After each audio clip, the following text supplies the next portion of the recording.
One thing that makes these guitars just really look fantastically brilliant is the fact that on most of the guitars we're using a clear paste filler.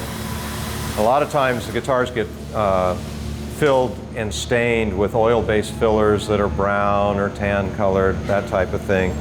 What we've done is we've developed this filler, as you can see, is perfectly clear.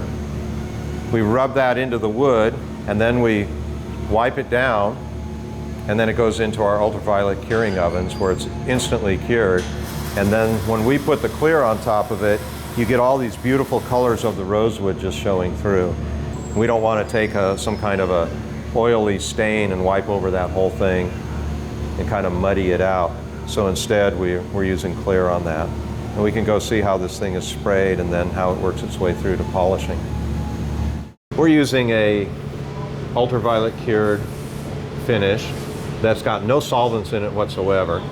So we don't have really any type of pollutants that we're putting into the air on the finish. Not only that, we can spray a super thin finish and cure it completely. So we don't have a finish that's packed full of solvents that's shrinking and shrinking and shrinking every week or day or month after this thing begins to dry. The way this is applied is we've got a robotic arm that's going to come around and pick up a guitar.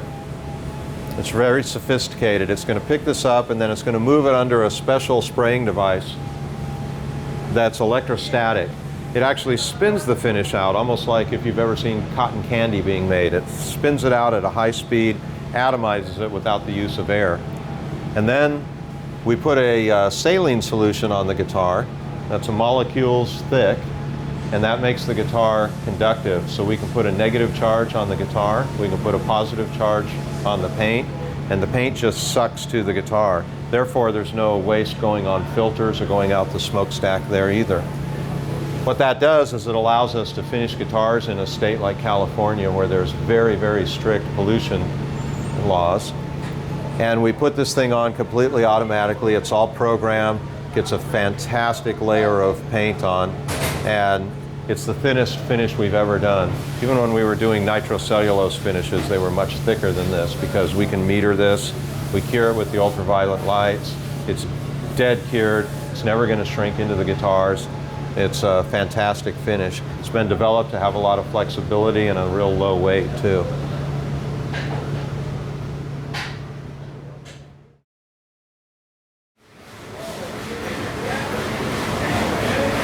We want to try and keep our people as happy as we can too. Polishing guitars is a really manual job. You get a lot of repetitive strain injury, back injuries, all that type of stuff. Over the last few years, we've developed a very nice polishing machine, which you see running in the background. It picks up each and every guitar, has real sensitive motion and movement to it. It can actually feel the pressure on the wheel. So we can write a general program for it, and it just gets into the position. The body pushes against the wheel, and the wheel can immediately react with pressure. It comes around, it does the sides, then the back, flips it over, goes through and does 2 grades of polishing. It takes, I would say, 5 minutes or so to get one guitar body done. And then the guys take it off of here, and we use standard polishing wheels where they just come in and inspect the guitar and do a light polish to it, picking up anything that this robotic arm missed.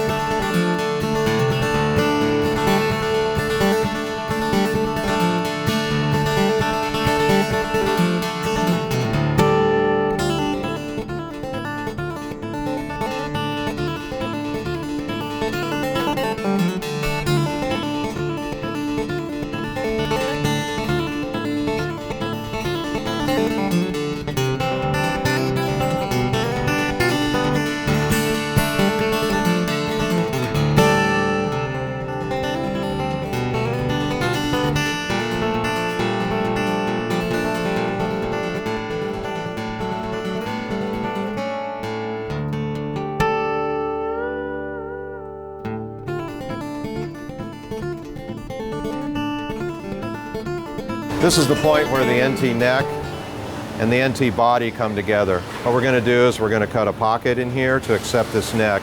Now you start to see, you've seen this neck shape start to come together. There's still a little bit more milling, some final milling that we've got to do to this. And now what we're going to do is we're going to cut the pocketing that accepts the neck. The accuracy of this is hard to even be stated, because when you think about it, this neck is going to fit into here, and when you look at it, it's going to look like it's laying on top of the wood. You will see no gap. The neck itself, or the heel, is going to fit back into this section of the guitar, fit all the way down in there. So the shape of this heel and the shape of that body need to be exactly right on the money.